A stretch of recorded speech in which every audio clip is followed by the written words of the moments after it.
Ayer, 5 de maio, Hulanda a celebrar Dia de Liberação.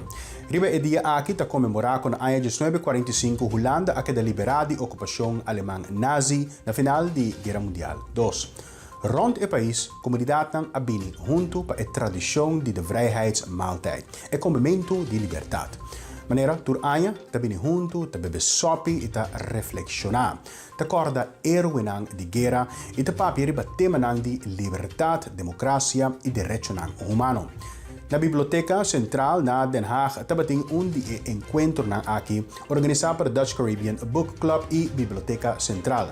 Na ocasião, a paraqueto na Héroe de Guera Arubiano, boy Ecury e sua contribuição na resistência holandesa durante a Guerra Mundial 2 na Hulanda.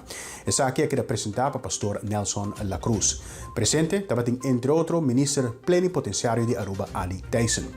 A sirve sopa de verdura criollo, como da tradição que bebe sopa, mientras o pianista clássico curaçoleño Alexander Kraft van Emmel a entretener com bonita pieza nan clássico, incluyendo composição de sua tauela e maestro Wim Stasius Müller.